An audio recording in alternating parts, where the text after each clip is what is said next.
Technically, the Mustang shouldn't be here, as it was introduced in early 1964 as a 1965 model. Yet it seems like the place to start, as Ford sold more than 120,000 of these early series 1964 and a half cars, making it by far the best-selling car in the segment for the period. Starting at $2,400, they were 182 inches long on a 108-inch wheelbase, weighing 2,600 to 3,200 pounds. Output ranged from 101 horsepower 2.8-liter 170 cubic inch straight six to a 4.3-liter 260 cubic inch or 4.7-liter 289 cubic inch V8 with up to 271 horsepower. A typical 289 four-speed had 210 horsepower and 300 pound-feet of torque for 120 mile-an-hour top speed and a quarter mile under 16 seconds. Plymouth introduced the Barracuda a few months earlier as a 64 model, also $2,400, but fewer than 25,000 sold for the year. As little more than a fastback Valiant, it was 188 inches long on a 106-inch wheelbase, weighing 2,800 to 3,000 pounds. With a base 2.8-liter 170 cubic inch slant six with 101 horsepower, and an optional 4.5-liter 273 V8 with 180 horsepower and 260 pound-feet of torque, reaching speeds near 115 miles an hour, 60 in under 9 seconds, and the quarter mile in under 17. Studebaker's revised Gran Turismo Hawk of 1962 was a rather large 204 inches long on a 121-inch wheelbase, and 3,100 to 3,500 pounds. Exports got a base engine of a 2.8-liter 170 cubic inch straight six with 112 horsepower, while the optional 4.7-liter 289 V8 produced 210 to 240 horsepower. A 225 horsepower, 305 pound-foot of torque 289 four-speed could exceed 115 miles an hour, hit 60 in under 8.5 seconds, and do a high 16-second quarter mile. Prices started around $3,100, with just over $15,000 being made over its 3 years. 1962 would be the final year of the first-generation Chevy Corvette, hardly recognizable as the same car after a decade of evolution. Starting at $4,000, it was 177 inches long on a 102-inch wheelbase, and weighed just over 3,000 pounds. Nearly 15,000 sold for the year. The engine was up to a 5.4-liter 327 in 250, 300, 340, and 360 horsepower versions. The top fuel-injected version did the quarter mile in just over 14 seconds, hit 60 in 5.5, and could nearly reach 145 miles an hour. Shelby's Mark I Cobra was introduced in 1962. Initially, 75 of the 260 cubic inch powered cars were made, then 51 using the 289, before upgrading to the Mark II. Costing more than $7,500, it was 152 inches long on a 90-inch wheelbase, weighing just over 2,000 pounds. Early models did nearly 140 miles an hour, a high 13-second quarter mile, and 60 in less than 5.5 seconds. The British Austin Sprite got more conventional styling for 1961. It was 136 inches long on an 80-inch wheelbase, weighing nearly 1,600 pounds, with a 950cc inline four that got close to 35 miles per gallon, with a 19-second 0 to 60, a 21.5-second quarter mile, and a top speed over 80. The reintroduced MG Midget was practically the same car, starting just under 700 pounds in Britain and close to $2,400 in the U.S. American versions produced 46 horsepower and 53 pound-feet of torque. Sunbeam's Alpine Series 2 of 60 to 63 cost just over 1,100 pounds and got better than 25 miles per gallon. It was on an 86-inch wheelbase, was 155 inches long, and the 1.6-liter engine produced 80 horsepower, nearly reaching 100 miles an hour and getting to 60 in 13.5 seconds. TVR started making cars with the Grand Tourer. It had an 84-inch wheelbase and was 137 inches long, and could be had with a variety of power sources from Ford or British Motors. A test car using an MGA 1600 nearly reached 100 miles an hour, took 12 seconds to get to 60, got 27 miles per gallon, and cost 1,300 pounds. The Reliant Sabre was 165 inches long on a 90-inch wheelbase and weighed 1,800 to 2,100 pounds. Initially with a 1.7-liter inline four with 61 horsepower and 93 pound-feet of torque, but 109 horsepower, 137 pound-foot of torque, 2.6-liter six became available for $62. With the 6, it did a 17-second quarter mile, a 9-second 0 to 60, and top speed was around 110. For 1962, the Morgan Plus 4 moved to the Triumph 2.2 liter. It had 105 horsepower, 137 pound-feet of torque, was 144 inches long on a 96-inch wheelbase, and weighed 2,000 pounds, priced under 800 pounds. It could do better than 100 miles an hour, did a 17-second quarter mile, and could get to 60 in just over 9 seconds. Triumph's TR4 of 1961 to 64 could be had for 1,100 pounds. It was 156 inches long on an 88-inch wheelbase, weighing 2,100 pounds. With the same 2.2-liter, 105 horsepower, 130 pound-foot of torque engine, it could do 110 miles an hour and get to 60 under 11 seconds. One could get a Lotus Elan 1600 fully assembled in 1963 for a fee. The cars were 145 inches long on an 84-inch wheelbase and weighed 1,500 pounds. The Ford-sourced 1600 was tuned to 105 horsepower and 108 pound-feet of torque for 60 in under 7.5 seconds, a mid-15-second quarter mile, and a top speed near 110.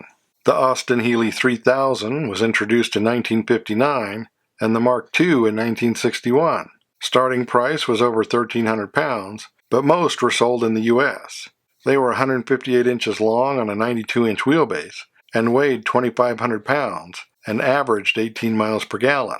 The straight six produced 130 horsepower and 162 pound-feet of torque for a top speed near 115, a 0 to 60 under 10 seconds, and a low 17-second quarter mile. Daimler's SP250 was offered from 1959 to 1964. It started around 1,500 pounds and could get more than 20 miles per gallon. It was 161 inches long on a 92-inch wheelbase, weighed 2,200 pounds, with a 2.5-liter Hemi V8. The 140 horsepower and 155 pound-feet of torque got it to 60 in under 8.5 seconds, through the quarter mile in 16.5, and to top speeds over 115 miles an hour.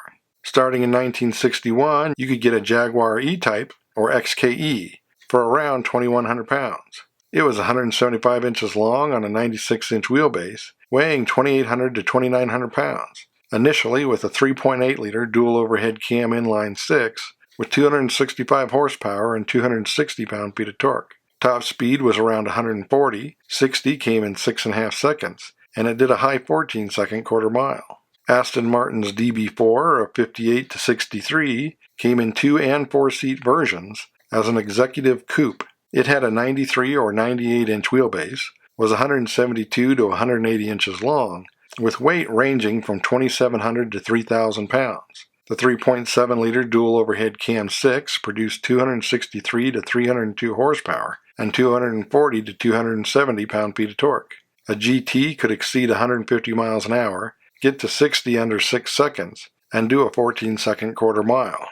Jensen built approximately 500 of the CV8 from 1962 to 1966. It was 185 inches long on a 105-inch wheelbase and 3,500 pounds. Originally with a Chrysler 305 horsepower, 395 pound-foot of torque, 5.8-liter 361, upgrading to a 330 horsepower, 425 pound-foot of torque, 6.2-liter 383 in 1963.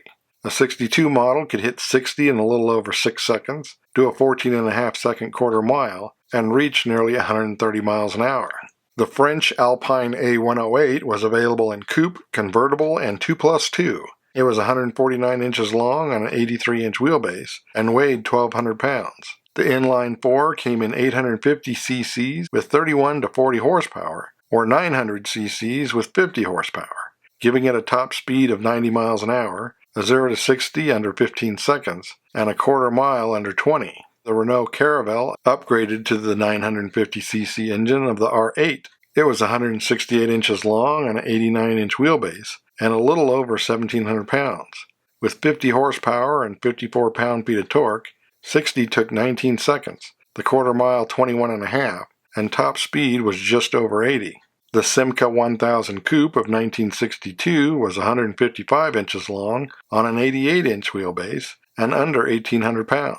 The 944cc inline 4 produced 51 horsepower and 55 pound-feet of torque for a top speed around 85 miles an hour, a 0 to 60 in the high 19s, and a 21.5-second quarter mile, while the Fossil Facilia of 1959 to 63 was 162 inches long on a 97-inch wheelbase and weighed 23 to 2,400 pounds. With the 1.6-liter inline-4, it had 113 horsepower and 105 pound-feet of torque for speeds over 110 miles an hour, reaching 60 in 10.5 seconds and doing the quarter mile in just over 18. Germany had the NSU Prince Sport. It was 140 inches long on a 79-inch wheelbase, weighing 1,200 pounds with the 600cc twin producing 34 horsepower. It could do 75 miles an hour, and 60 took nearly 25 seconds. Volkswagen's Karmann Ghia was 163 inches long on a 95-inch wheelbase, weighing 1,800 pounds, with your choice of 34 horsepower 1,200 or 49 horsepower 1,300. Auto Union continued to make the 1000 Sport until 1965. The 165-inch long car had a 93-inch wheelbase and weighed 2,100 pounds. With 61 horsepower and 74 pound-feet of torque, it could do 60 under 18 seconds, a 21-second quarter mile, and almost reached 90. Porsche's 356 also continued to 1965. The 356C was 158 inches long on an 83-inch wheelbase and weighed 2,000 to 2,200 pounds. The 1600 was up to 87 horsepower and 91 pound-feet of torque, while the SC used a 2-liter with 143 horsepower and 131 pound-feet of torque, giving it a top speed of 125 miles an hour, a 0 to 60 just over 8 seconds, and a mid-16-second quarter mile. The original Mercedes SL Roadster carried on until 1963 as the 190 or 300 SL. On a 95-inch wheelbase, the 190 was 169 inches long, and the 300 was 180 inches long, with weight ranging from 2,600 to 3,000 pounds. The 1.9-liter 4 had 120 horsepower, and the 3-liter 6 240 to 250. A 300 SL could top 120 miles an hour, do 60 in 6.5 seconds, and the quarter mile in 15. The Italian Fiat Pininfarina Cabriolet was on a 92-inch wheelbase, roughly 160 inches long, and weighed 2,000 to 2,300 pounds, initially with a 58 horsepower 1200, quickly upgrading to an 80 horsepower 1500, then a 100 horsepower 1600.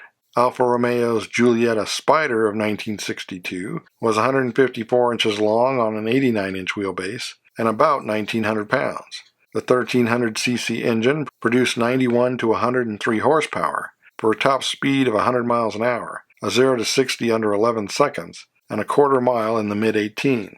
The Maserati Sebring was 176 inches long on a 98-inch wheelbase and weighed 3,400 pounds. The 3.5-liter 232 horsepower inline 6 moved the car to nearly 140 miles an hour to 60 in less than 7.5 seconds, and the quarter mile in the mid-15s. Ferrari's 250 GTO cost $18,000, and only 36 were made. At 173 inches long on a 95-inch wheelbase, it weighed 2,100 pounds. The 3-liter V12 pumped out 296 horsepower and 217 pound-feet of torque for 60 in 4.5 seconds, the quarter mile under 13 seconds, and speeds over 150 miles an hour. The ISO Revolta was introduced in 1962. On a 106-inch wheelbase, it was 187 inches long and weighed under 3,400 pounds. Using a Chevy 5.4-liter, 327 cubic inch V8 with 300 or 340 horsepower. It could do 145 miles an hour, got to 60 in under 6 seconds, and did a high 14-second quarter mile. Lamborghini entered the automobile market with the 350 GT, a 183-inch long car on a 100-inch wheelbase weighing 2,700 pounds. The V12 produced 336 horsepower and 354 pound-feet of torque for a top speed near 150 miles an hour, 0 to 60 in 6.5 seconds, and a high 14-second quarter mile. From Sweden, Volvo started making the P1800 in 1961. With a 97-inch wheelbase, they were 171 inches long and 2,500 pounds. The inline 4 had 100 horsepower and could do more than 100 miles an hour. An S version was added in 1963 with 8 more horsepower. In Japan, Honda's first car, the S500, was introduced. Priced under $1,300 with nearly 1,400 made. 130 inches long on a 79-inch wheelbase, it weighed 1,600 pounds and the 531cc inline 4 produced 43 horsepower and 33 pound-feet of torque. It could do 80 miles an hour and took 21 seconds to reach 60 and half a second more to complete the quarter mile. Datsun made nearly 500 of the Fairlady 1200 from 1960 to 1962, essentially just a rebodied 220 pickup. It was 159 inches long on an 87-inch wheelbase and 2,000 pounds. With 48 horsepower and 61 pound-feet of torque, it could do better than 75 miles an hour, taking 23.5 seconds to reach 60. Some consider this to be the peak period for classic sports cars, but performance would continue to improve. And as always, thanks for watching. Don't forget to comment below and like and subscribe.